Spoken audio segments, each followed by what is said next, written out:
શું એમ કહું કે કોઈ રૂમમાં બેઠેલી સૌથી હોશિયાર દેખાતી વ્યક્તિ જેણે કદાચ લાઇબ્રેરીના બધા જ પુસ્તકો વાંચી લીધા છે અને જે કોઈ પણ વિષય પર લાંબી લાંબી ચર્ચાઓ જીતી શકે છે, એ વાસ્તવમાં તે રૂમની સૌથી અજ્ઞાની વ્યક્તિ હોઈ શકે છે? આ બહુ જ રસપ્રદ વિચાર છે. બહારથી જોતા એવું ન લાગે, પણ અંદરથી ચિત્ર સાવ અલગ હોઈ શકે છે. બરાબર ને? એટલે આજના સમયમાં જુઓ, આપણી પાસે માહિતીનો તો કોઈ જ અભાવ નથી. આ પરિસ્થિતિ એકદમ પેલી ફિટનેસ એપ ડાઉનલોડ કરવા જેવી છે. એક્ઝેક્ટલી. કોઈ વ્યક્તિ ફિટનેસ એપ ડાઉનલોડ કરે, એનું સૌથી મોંઘું પ્રીમિયમ સબસ્ક્રિપ્શન પણ લે. એના ફોનમાં દુનિયાભરના બેસ્ટ વર્કઆઉટ પ્લાન હોય, ન્યુટ્રિયન્ટ્સની ગણતરી હોય, બધું જ હોય.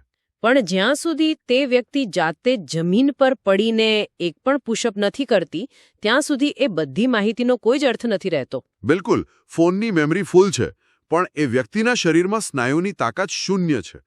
અને આજના આ એનાલિસિસમાં આપણે બરાબર આ જ વિરોધાભાસની ચર્ચા કરવાના છીએ. હા, અને આજનો આપણો સ્ત્રોત બહુ જ ગહન છે. જી. આપણી પાસે ગૌતમ બુદ્ધના ધમ્મપદના 19મા અધ્યાય એટલે કે ધમ્મર્થ વગ્ગ પર આધારિત કેટલાક અદ્ભુત સ્ત્રોતો છે. આજના સેશનનો હેતુ માત્ર કોઈ જૂના ગ્રંથની માહિતી મેળવવાનો નથી. સાચી વાત છે. પણ એ સમજવાનો છે કે જ્ઞાન હોવું અને ખરેખર એ જ જ્ઞાન મુજબ જીવવું, આ બે વચ્ચે આટલી મોટી ખાઈ શા માટે છે? માહિતીના આ યુગમાં ધર્મમાં અથવા તો સત્યમાં સ્થિર રહેવું ખરેખર કોને કહેવાય? ચાલો આને વિસ્તારથી સમજીએ. આ આધુનિક યુગમાં ધર્મમાં સ્થિર રહેવું એટલે શું? જુઓ, આનો જવાબ સીધો જ આ અધ્યાયના નામમાં છુપાયેલો છે. સ્ત્રોત આપણને ધમ્મઠ શબ્દના અર્થ તરફ લઈ જાય છે. અહીં સૌથી આકર્ષક બાબત એ છે કે જો આપણે આ શબ્દને છૂટો પાડીએ તો ધમ્મ એટલે કોઈ ચોક્કસ ધાર્મિક સંપ્રદાય કે પૂજા પદ્ધતિ નહીં. ઓકે, તો પછી શું? ધમ્મ એટલે યુનિવર્સલ લો, એટલે કે સૃષ્ટિનો સાર્વત્રિક નિયમ અથવા પરમ સત્ય. અને ઠનો અર્થ થાય છે તેમાં સ્થિર રહેવું. અરે વાહ! એટલે કે ધમ્મઠ એ વ્યક્તિ છે જે માત્ર સત્ય વિશે લેક્ચરો નથી આપતો, પણ જે સત્યને ખરેખર જીવે છે. હા, બિલકુલ. અને સ્ત્રોત સ્પષ્ટ કરે છે કે માત્ર શાસ્ત્ર વાંચવા, ચર્ચા કરવી કે તેના વિશે બોલવું પૂરતું નથી. સાચો ધર્મ સત્ય બોલવામાં, સદાચાર રાખવામાં અને મનને નિયંત્રિત કરવામાં છે. એટલે થિયરી કરતાં પ્રેક્ટિસ મહાન છે, એમ જ ને? એકદમ સાચી વાત. મનોવિજ્ઞાનની દૃષ્ટિએ હું સમજાવું તો જ્યારે માણસ કોઈ ઊંચી ફિલોસોફી વાંચે છે ને, ત્યારે મગજમાં ડોપામાઇન રિલીઝ થાય છે. એટલે મગજને એક પ્રકારનો ભ્રમ થાય છે કે મને આ સમજાઈ ગયું છે, એટલે મેં આ સિદ્ધિ મેળવી લીધી છે. હા, પણ વાસ્તવિક જીવનમાં જ્યારે કોઈ સંકટ આવે, કોઈ અપમાન કરે, ત્યારે આ પુસ્તકિયું જ્ઞાન કામ નથી લાગતું. રાઈટ. કારણ કે તે જ્ઞાનને અમલમાં મૂકવા માટેના કોઈ ન્યુરલ પાથવેઝ મગજમાં વિકસ્યા જ નથી હોતા. જ્યારે આચરણ નથી હોતું, ત્યારે માત્ર જ્ઞાન હોવું એ એક પ્રકારનું ખાલીપણું લાવે છે. આ તો પેલી સાયકલ ચલાવવાની વાત જેવું જ થયું. કોઈ વ્યક્તિ સાયકલના મિકેનિક્સ વિશે ગમે તેટલું વાંચે કે ચર્ચા કરે, પણ જ્યાં સુધી તે સાયકલ પર બેસીને પડી ન જાય અને સંતુલન ન શીખે, ત્યાં સુધી તે સાયકલ ચલાવતા શીખતો નથી. એક્ઝેક્ટલી. સાયકલ વિશેની ચર્ચા તમને બેલેન્સ કરતા નથી શીખવાડતી. તો શું શાસ્ત્રો વિશે માત્ર વાત કરવી એ પણ આવી જ એક ભ્રમણા ઊભી કરે છે? કારણ કે જો આપણે આજના વાસ્તવિક જગતની વાત કરીએ તો સમાજમાં એવું દેખાતું નથી. એટલે તમે શું કહેવા માંગો છો? ખાસ કરીને ઇન્ટરનેટ અને સોશિયલ મીડિયાના સમયમાં આપણે જોઈએ છીએ કે જે લોકો બહુ સરસ બોલે છે, જે બૌદ્ધિક ચર્ચાઓ કરી શકે છે, તેઓ જ સૌથી વધુ સફળ દેખાય છે. હા, એ તો છે. સમાજ તેમને જ્ઞાની માને છે. તો પછી શું સિદ્ધાંતો વિશે માત્ર વાતો કરવી એ ખરેખર એટલી મોટી ભ્રમણા છે? શું આવા લોકોને આંતરિક ખાલીપણું સતાવતું હશે? આ બહુ જ વ્યાજબી દલીલ છે. બહારથી જોતા એવું જ લાગે કે બૌદ્ધિક વર્ગ સૌથી વધુ સુખી છે, પરંતુ સ્ત્રોત જે બાબત તરફ ધ્યાન દોરે છે તે આંતરિક શક્તિની છે. ઓકે, આંતરિક શક્તિ વિશે સ્ત્રોત શું કહે છે? સ્ત્રોતમાં 8 મુખ્ય સિદ્ધાંતો આપ્યા છે. જેમ કે વધુ બોલવાથી કોઈ જ્ઞાની નથી બનતું. શાસ્ત્ર જાણવા કરતાં તેનું પાલન જરૂરી છે. સત્ય, ન્યાય અને યોગ્ય માર્ગ પર ચાલવું. મન અને ઇન્દ્રિયો પર કાબૂ રાખવો. Self discipline. હા. અને સમતોલ રહેવું, સાચું ખોટું ઓળખવાની શક્તિ એટલે કે વિવેક હોવો, અને છેલ્લે ધર્મને જીવવાથી જ મુક્તિ મળે છે. અહીં એક ખરેખર રસપ્રદ બાબત સામે આવે છે. તમે કહ્યું કે વધુ બોલવાથી કોઈ જ્ઞાની નથી બનતું. સ્ત્રોતમાં વધુ બોલવાને અજ્ઞાનતા સાથે જોડવામાં આવ્યું છે. તો શું આજના સમયમાં સોશિયલ મીડિયા પર આજે સતત મત વ્યક્ત કરવાની દોડ ચાલી રહી છે તે માણસની શાંતિ છીનવી રહી છે? જો આપણે આને વ્યાપક સંદર્ભમાં જોઈએ તો જ્યારે કોઈ વ્યક્તિ માત્ર મોટા શબ્દો પાછળ છુપાય છે ત્યારે તે વાસ્તવમાં પોતાની નબળાઈઓ ઢાંકવાનો પ્રયાસ કરી રહી હોય છે. સતત દલીલો કરવી એક ડિફેન્સ મિકેનિઝમ છે. એટલે કે પોતાના અહંકારને પોષવાનો રસ્તો? બિલકુલ. આવા લોકો માટે જ્ઞાન એ અહંકારનો શણગાર છે. જ્યારે તમે સતત બહારની દુનિયાને પ્રભાવિત કરવામાં ઊર્જા વાપરો છો ત્યારે અંદરની વ્યવસ્થા સંભાળવા કોઈ ઊર્જા બચતી નથી. જે ધર્મને જીવે છે તે ઓછું બોલે છે અને વધુ કરે છે. અને એનું જ પરિણામ શાંતિ છે. પણ મને અહીં એક વિરોધાભાસ દેખાઈ રહ્યો છે. કેવો વિરોધાભાસ?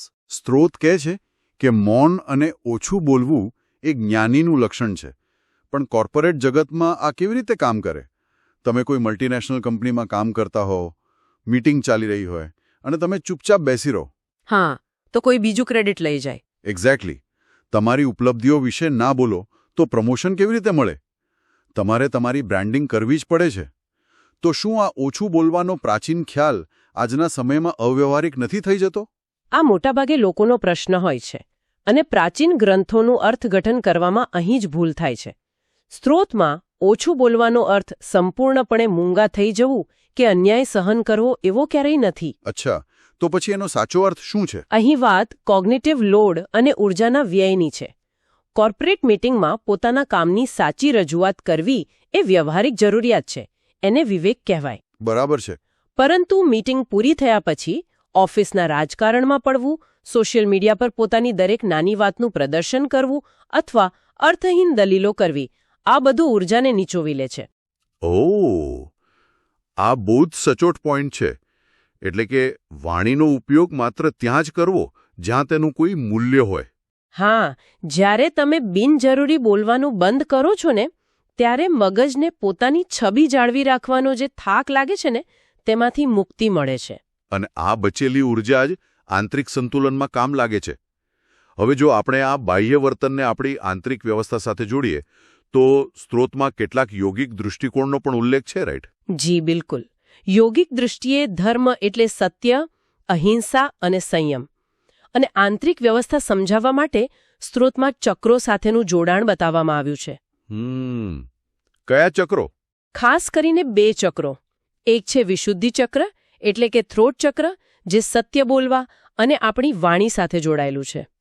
અને બીજું છે આજ્ઞા ચક્ર એટલે કે થર્ડ આઈ, જે સાચું અને ખોટું ઓળખવાની શક્તિ એટલે કે વિવેક સાથે જોડાયેલું છે. અરે વાહ! અહીં મને આખી આંતરિક ઇન્ટિગ્રિટીની વિભાવનાને સમજવા માટે એક મશીનના ગિયરબોક્સનું રૂપક યાદ આવે છે.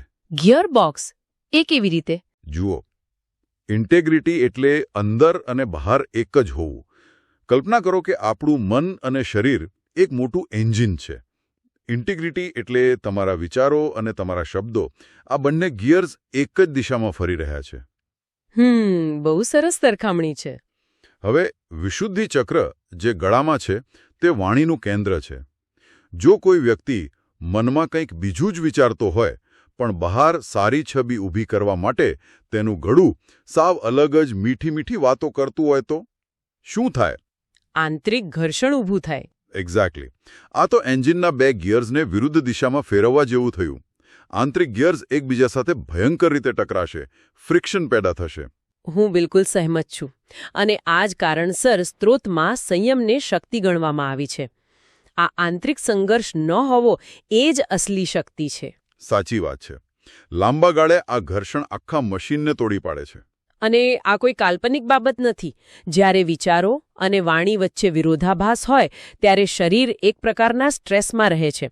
તમારું નર્વસ સિસ્ટમ સતત એલર્ટ રહે છે કે ક્યાંક મારું જૂઠાણું પકડાઈ ન જાય. એટલે શરીરમાં કોર્ટિસોલ જેવા સ્ટ્રેસ હોર્મોન્સ વધે. હા, અને જો વિશુદ્ધિ ચક્રમાં ઘર્ષણ ચાલતું હોય તો મન એટલું ઢોળાયેલું રહે છે કે આજ્ઞા ચક્ર ક્યારે સ્પષ્ટ રીતે કામ કરી શકતું નથી. સાચું શું અને ખોટું શું તેનો વિવેક જળવાતો નથી. એટલે પેલી ગંદી વિન્ડશીલ્ડમાંથી બહારનો રસ્તો ન દેખાય એના જેવું. બિલકુલ. અને અહીં જ સંયમ કામ આવે છે. લોકો સેલ્ફ ડિસિપ્લિનને એક જેલ માને છે, પણ તમારા ગિયરબોક્સના ઉદાહરણમાં જોઈએ તો સંયમ એ એન્જિનનું લુબ્રિકન્ટ છે. વાહ, સંયમ એ લ્યુબ્રિકન્ટ છે જે ઘર્ષણને દૂર કરે છે. આ સમજૂતી ખરેખર આંખ ઉગાડનારી છે. પણ જુઓ, આ બધી વાતો સાંભળવામાં જેટલી સરળ લાગે છે, વાસ્તવિક જીવનમાં તેને ઉતારવી એટલી જ કઠિન છે. એ તો છે જ. સ્ત્રોતમાં આને રોજિંદા જીવનમાં ઉતારવા માટે 4 પગલાઓ આપ્યા છે. હા, મેં પણ એ નોંધ્યા છે. પહેલું, વોક ધ ટોક, એટલે કે જે કહો તે કરો. બીજું, ટ્રુથફુલનેસ, સત્યનો અભ્યાસ. ત્રીજું, સેલ્ફ ડિસિપ્લિન. અને ચોથું છે દરેક કાર્યમાં જાગૃતિ, એટલે કે અવેરનેસ. બસ મારો પ્રશ્ન આ ચોથા પોઈન્ટ પર જ છે.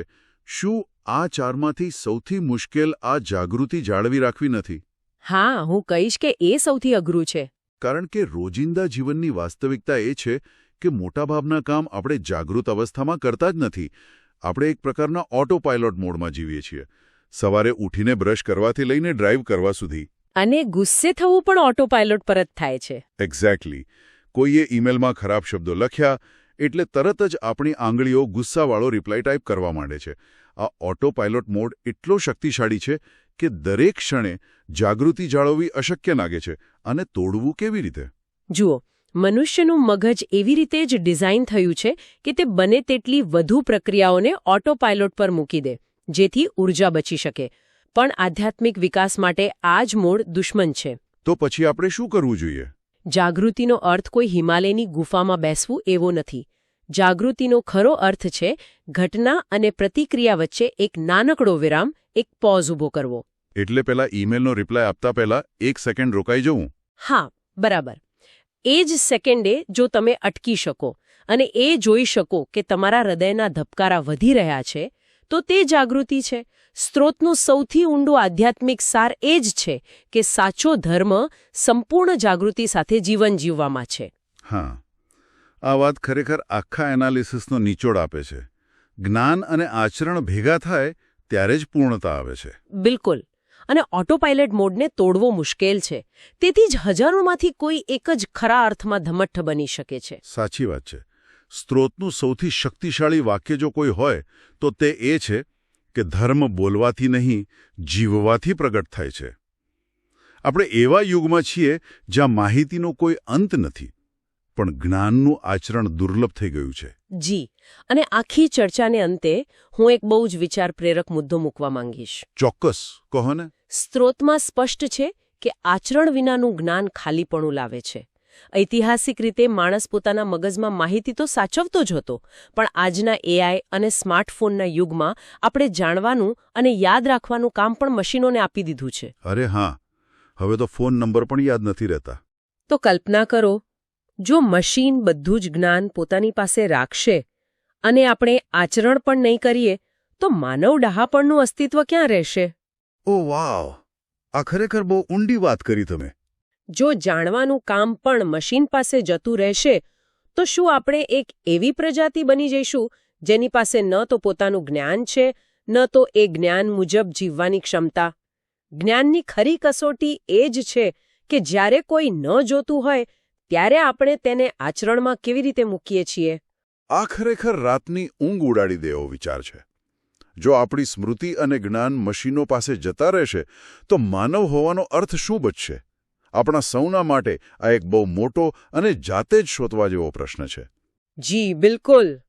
આજના આ અદ્ભુત અને ઊંડાણપૂર્વકના વિશ્લેષણમાં જોડાવા બદલ આપનો ખૂબ ખૂબ આભાર. આપણે જ્ઞાન, વાણી, આંતરિક ઘર્ષણ અને આચરણ વચ્ચેના સંબંધોને સમજ્યા. આશા છે કે આ ચર્ચા માત્ર માહિતી બનીને નહીં રહે, પણ આપણા સૌના ઓટો પાયલટ મોડને તોડવામાં મદદ કરશે. ફરી મળીશું નવા વિષય સાથે. ત્યાં સુધી વિચારતા રહીએ અને જીવતા રહીએ.